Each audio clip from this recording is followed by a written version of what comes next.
The first thing the neighbors noticed was the chimney. Not because it was smoking, because it wasn't. By the third morning of the blizzard, most of the homesteads scattered across the prairie had disappeared beneath a moving wall of snow. Roof lines were barely visible. Fence posts had become white humps. The road that connected the settlement to the nearest town was gone completely. But one small homestead still showed a faint ribbon of smoke rising almost straight into the gray sky. That was strange enough. What was stranger was that no one had seen the woman who lived there outside for 2 days. The barn stood several yards from the house, somewhere beneath the storm. The chicken shed was buried to its roofline. The well was inaccessible. Even the path between the house and the barn had vanished. Yet each morning, the animals were fed. Water appeared in the stable. Hay reached the cattle. And sometime before daylight, a lantern could be seen glowing beneath the snow beside the house. That lantern was the first clue. There was something underneath the homestead. Months earlier, people had watched the woman digging there. They had seen her remove one wagon load of earth after another from a place that seemed to have no obvious purpose. She wasn't digging a cellar beside the kitchen. She wasn't preparing a foundation. She wasn't looking for water. She was digging a narrow passage. And she was putting it underground. At the time, nobody understood why. Now, with the prairie disappearing beneath snow, they began to wonder whether she had understood something they hadn't. Inside the homestead, she woke before sunrise and listened. There was no sound of the wind against the front door. That was unusual. She could hear it somewhere above her, pushing snow across the roof and driving loose ice against the walls. But down below, the sound had become distant and muffled. She lit a lantern. Then she opened a wooden door beside the pantry. Behind it was a set of rough steps, descending into darkness. At the bottom, a low passage ran beneath the frozen ground. The woman stepped inside, carrying a small pail. She didn't hurry. She had used this passage many times before, but never like this. The blizzard had changed its purpose. What had once seemed like an unnecessary piece of work had become the safest route between the house and the part of the homestead where her animals depended on her. She raised the lantern and walked forward. The walls were packed earth reinforced with timber. The ceiling was low enough that she had to lower her head. Along one side, she had built narrow shelves where tools and supplies could be kept dry. There was no roaring wind here, no drifting snow, no frozen gate latch. No open distance to cross, only the quiet sound of her boots against the packed floor. At the far end, another wooden door waited beneath the barn. She stopped before opening it. For a moment she listened. Something moved on the other side. A horse shifted in its stall. Then came the low, restless sound of cattle. The storm was still raging above them. She opened the door. Snow pushed against the outside of the barn, but it could not reach her. She stepped through, lifted the lantern, and began feeding the animals. The work took less than an hour. Then she returned the same way she had come. By daylight, the snow had risen higher, and the passage that everyone had once considered foolish was now the only thing keeping her from having to cross the open prairie. But the passage had not originally been built for a blizzard. That was the part nobody knew. Months earlier, when the weather was warm and the ground was soft, the woman had stood in the middle of her homestead and noticed something that bothered her. The house and barn were close enough to see from one another. Yet in winter, that short distance could become a dangerous journey, and she had already learned why. The previous winter had not killed her family. It had taught her something worse. A homestead could have everything it needed and still become helpless if those things were separated by the wrong few yards of ground. That realization was why she picked up the shovel, and why, before the first snow of the next winter arrived, she had dug a hidden passage beneath her own land. But what exactly had she been preparing for? That answer began with a winter morning when the ground was still bare, and a problem most people on the frontier simply accepted as unavoidable. The problem began the winter before she dug the passage. At first, it seemed ordinary. That was how most frontier disasters began. Not with a catastrophe, but with a small inconvenience that people learned to tolerate. The homestead sat beyond the last reliable stretch of road, where the prairie opened wide enough for the wind to run for miles without meeting a tree.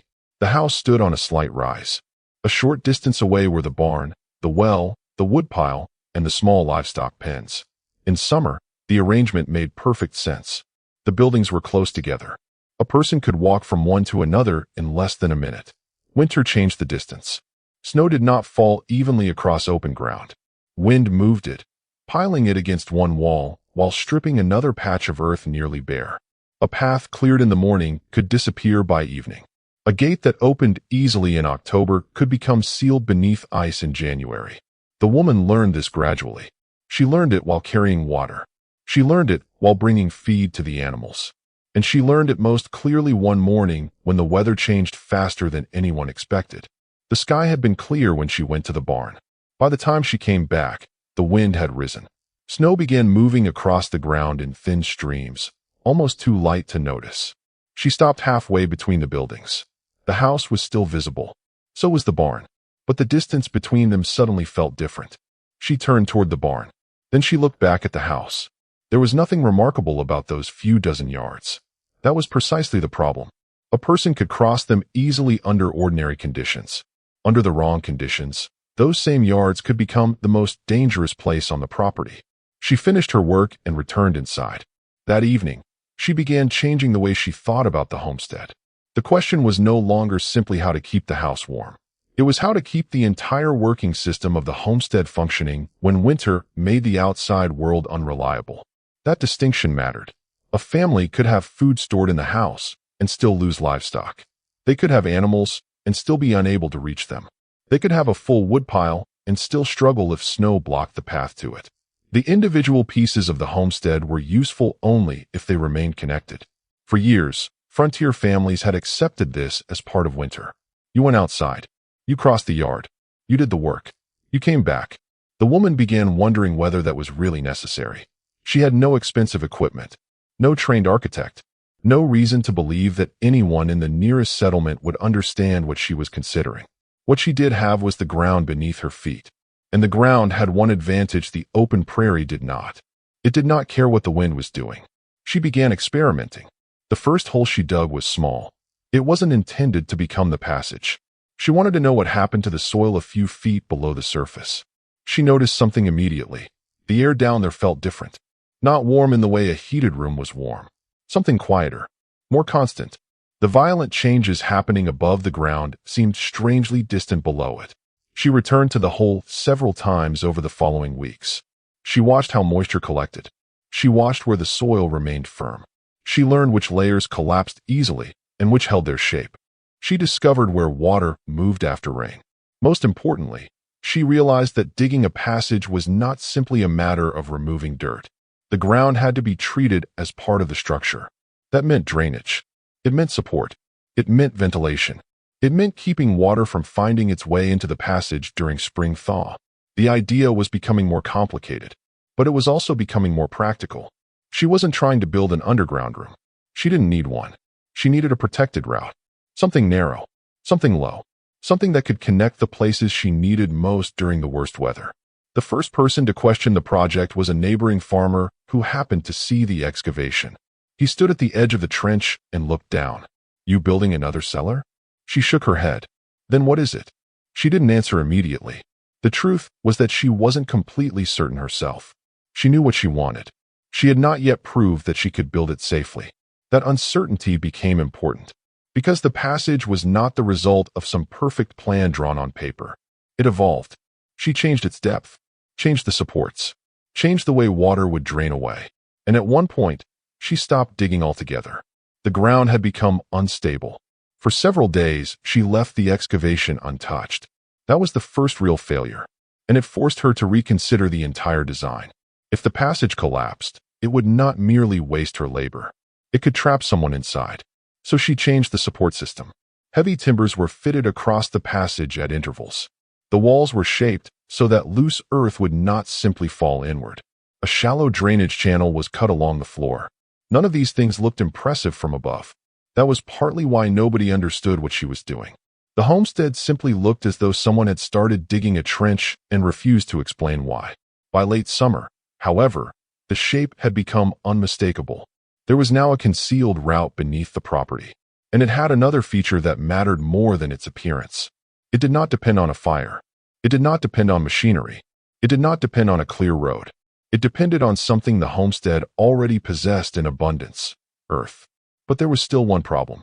The passage could protect a person from wind and snow. It could shorten the dangerous distance between buildings. It could even remain usable when the surface disappeared beneath drifting snow. But could it actually remain accessible during a serious blizzard? That was the question she couldn't answer. Not yet, because the worst test had not arrived. And when the first hard winter winds finally came across the prairie, she discovered that digging the passage had solved only half the problem. The other half was keeping its entrance from disappearing. The first serious test came before the blizzard. A November storm pushed snow across the homestead for most of a day. It was not the storm people would remember years later, but it was strong enough to expose the weaknesses in her design. By afternoon, the surface path between the house and barn had almost disappeared. The wind had packed snow against the north side of the barn and along the fence line. Every step became harder. She went outside anyway. She had to reach the animals. The passage was still there beneath her feet, but its entrance was becoming difficult to recognize. Snow had begun collecting around the opening, forming a shallow drift that narrowed the space. She cleared it with a shovel. Then she stopped. The problem was obvious. The passage could be perfectly sound underground and still become useless if snow buried its entrance. So she changed the entrance. Instead of leaving it exposed like an ordinary doorway, she built a short, covered approach that turned away from the prevailing wind. It was a small decision, but it changed the entire system. The wind could no longer drive directly into the opening. Snow could still accumulate. Nothing could prevent that completely. But the entrance no longer received the full force of the prairie. That was the first lesson the passage taught her. Underground construction alone was not enough. The surface had to work with it. She began thinking of the homestead differently. The house was not one building. The barn was not another. The passage was not simply a tunnel. Together, they could form a sheltered network. That idea was older than she was. Frontier families had long used root cellars, earth-covered storage spaces, dugouts, storm shelters, and partially buried structures because the ground offered something valuable: stability. Above ground, temperature could change dramatically in a short period. Below the surface, those changes were slower. That did not mean an underground passage would magically become warm. It meant the ground acted as a buffer. The deeper soil was less exposed to the immediate swings of wind and air temperature. For someone trying to survive without modern insulation, that mattered. She understood another principle through experience. Air moving quickly was dangerous in winter. Still, air was different. A narrow enclosed passage prevented the wind from stripping warmth directly from clothing and exposed skin.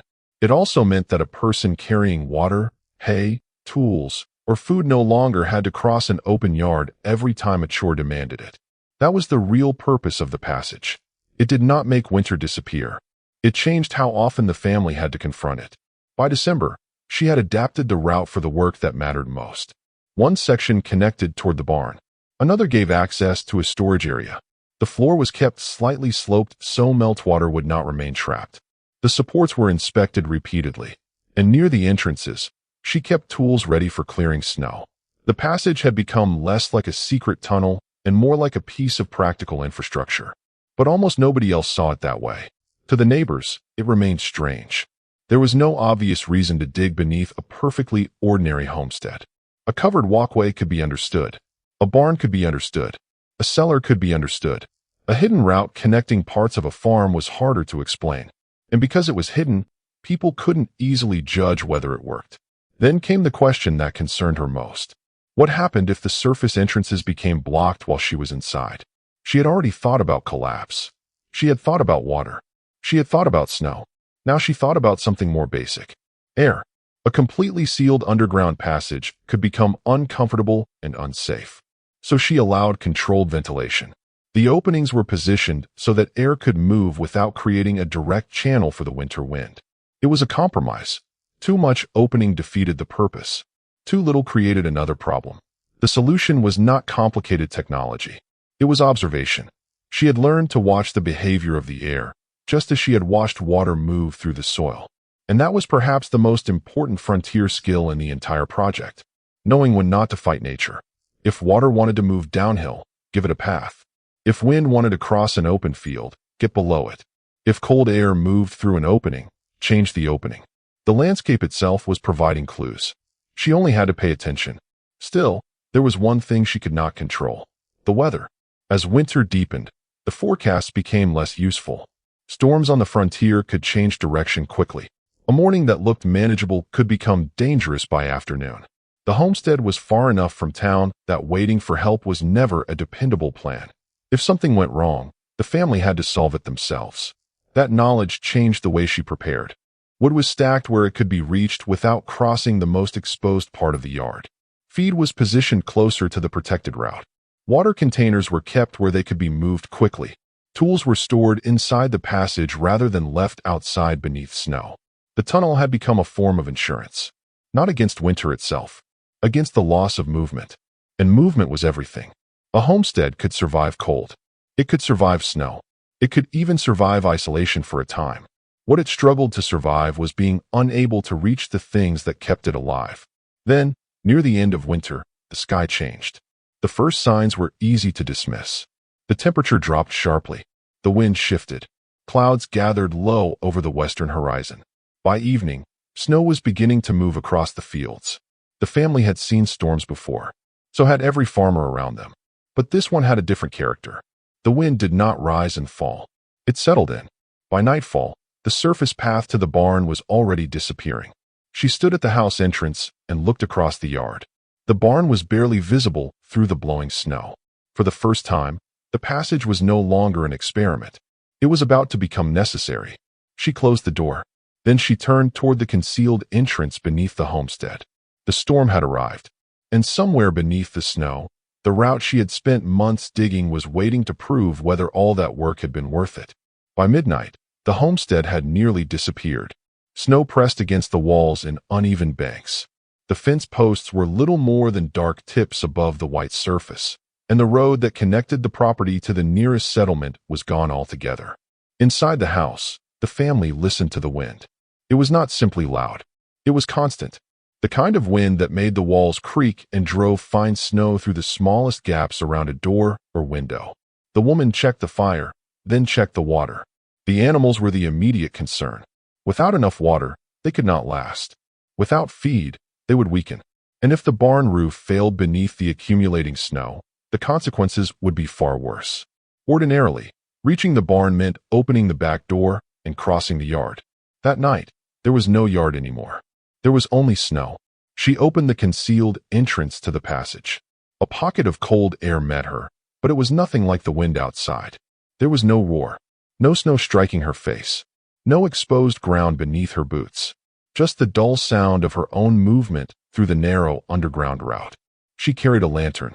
Its flame barely moved. That small detail told her the passage was doing exactly what she had designed it to do. The wind was outside. She was underneath it. Halfway to the barn, she stopped and listened. Above her, the storm continued. The passage remained still. For months, the idea had existed only on paper, in measurements, in shovelfuls of earth, and in the repeated judgment of people who thought digging beneath a homestead was unnecessary work. Now the difference was no longer theoretical. She reached the barn. The animals were restless. Snow had pushed against the outer doors, making them difficult to open. She cleared what she could from the inside and checked the stalls one by one. The horses were standing. The cattle were alive. The smaller animals were crowded together for warmth. She carried feed from the storage area and distributed it carefully. Then she checked the water. The containers were cold enough to make her hands ache, but the water had not completely frozen. That mattered. She had reached the barn without fighting the storm. But the journey back would reveal whether the passage was truly useful. She turned toward the entrance. Then she heard something. A heavy crack. She froze. For several seconds, there was nothing. Then another sound. Wood. The barn roof. Snow was accumulating faster than it could slide away. She hurried back through the passage. By the time she reached the house, the storm had become worse. The passage entrance was partially blocked. Snow had worked its way around the outer covering despite all her preparations. She could still open it. Barely. She pushed through, cleared the obstruction, and pulled the door shut behind her. That was when she understood the real value of what she had built. The passage had not made the storm harmless. It had given her another option. Without it, every trip to the barn would have required exposure to the wind, darkness, and drifting snow. With it, she could make repeated trips while remaining largely protected from the conditions above. And the storm was not finished. For 2 days, the snow continued. The road remained buried. No wagon could reach the homestead. No neighbor could simply ride over. The family was on its own. Inside the house, supplies were counted carefully. Outside, the barn had become the center of every concern. The woman made several trips through the passage. Each time, she checked the animals. Each time, she cleared a little more snow from the entrance. And each time, She returned through the same narrow route beneath the frozen ground. The passage became a rhythm. House, passage, barn, passage, house. That rhythm was what the surface storm could not break. But on the third morning, the system faced its hardest test. A section near the barn entrance had begun to collapse. The combination of snow, moisture, and pressure had weakened part of the supporting structure. She could hear loose soil falling somewhere beyond the wall. The passage was still passable, but it was no longer something she could simply trust. She had to inspect it. With a shovel, a lantern, and a few pieces of timber, she crawled toward the damaged section. The air became tighter as she approached. She found the problem. One of the supports had shifted, not enough to bring the passage down, enough to warn her that it might. This was the moment when preparation mattered more than confidence. She did not keep walking. She backed away. Then she returned with the materials needed to reinforce the weakened section. The repair was slow. Cold fingers made every task harder. The lantern threw moving shadows across the packed earth. Above her, the blizzard continued to pound the homestead. But underground, she could work. That distinction mattered. She could stop. She could inspect. She could repair. She could think. Outside, the weather dictated everything. Below ground, she still had choices. She placed the support where the original structure had begun to give way and checked the surrounding earth carefully. Then she tested the passage before using it again. It held. The repair had worked. But the experience changed the way she thought about the passage forever. A buried structure was not maintenance-free. It had to be watched. It had to be drained. It had to be cleared. It had to be inspected after severe weather. The frontier did not forgive people who confused a clever idea with a permanent solution. Her passage worked because she continued to manage it. By the fourth day, the wind finally began to weaken. The snowfall slowed. The sky remained gray, but the terrible movement across the fields had stopped. When she opened the outer door, the world looked unfamiliar. Snow had erased the paths. Fence lines had disappeared. The barn stood like a dark island in a white landscape. She walked outside only far enough to look toward the road. There was no road. There was only a broad, unbroken field of snow. Then she looked back at the small entrance beneath the homestead. The passage was almost invisible. That was the strange part. The thing that had consumed so much labor was now barely noticeable. No tower, no machinery, no impressive piece of equipment, just an opening beneath the earth. But during those 4 days, it had changed the family's ability to move. And that was the discovery the blizzard had forced her to make. She had not built a way to escape winter. She had built a way to continue functioning inside it. The distinction was enormous.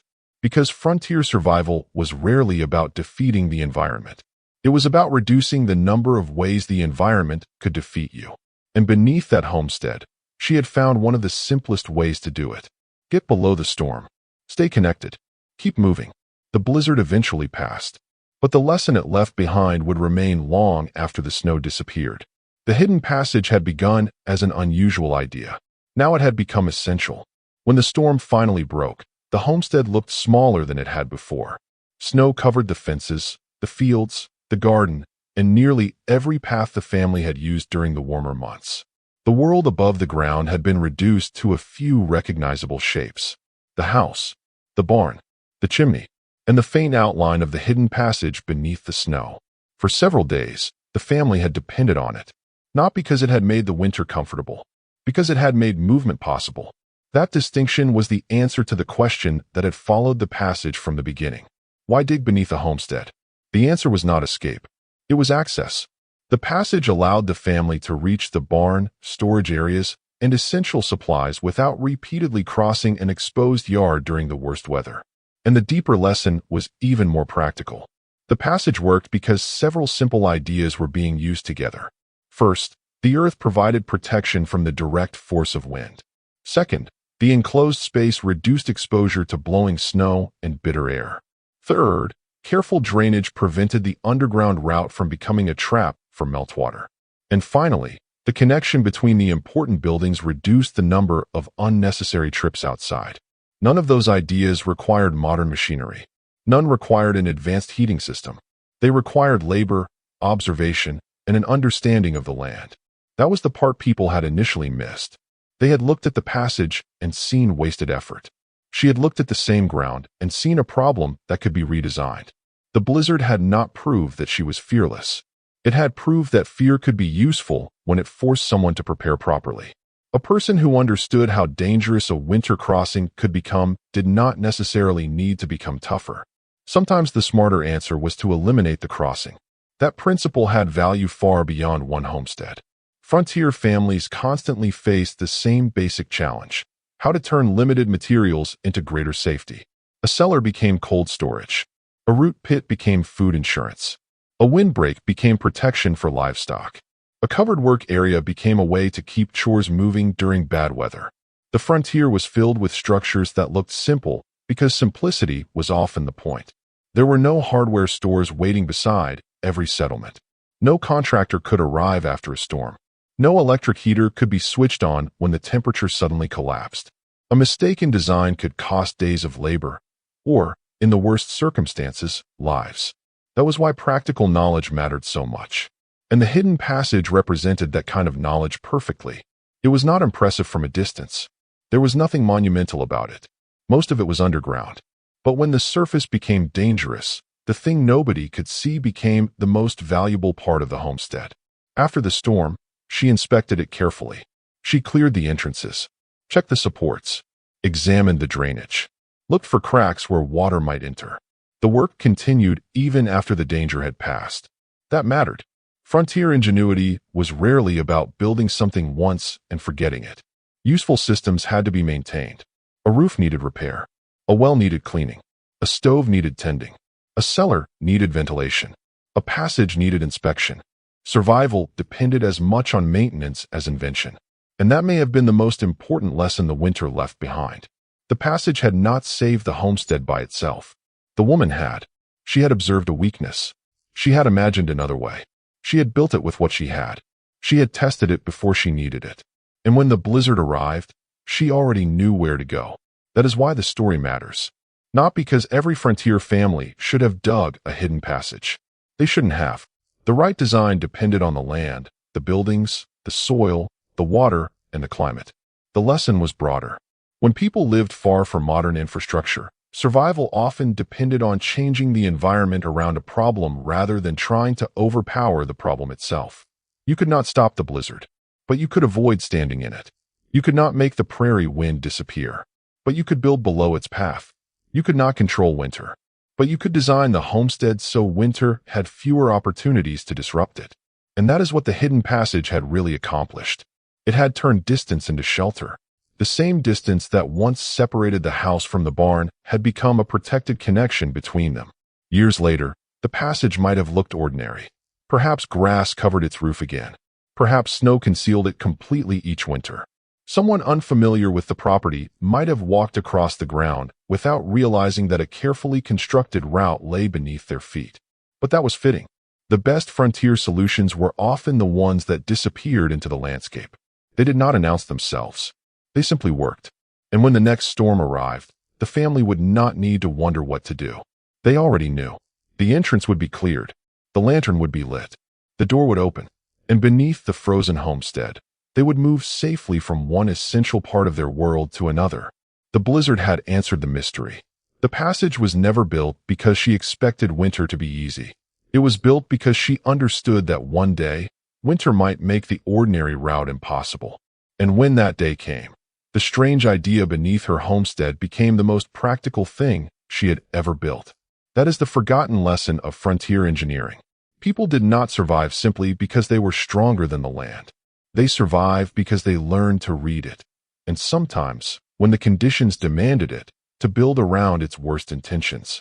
If you enjoy forgotten American frontier stories where ordinary people solved extraordinary problems with what they had, subscribe to American Frontier Untold.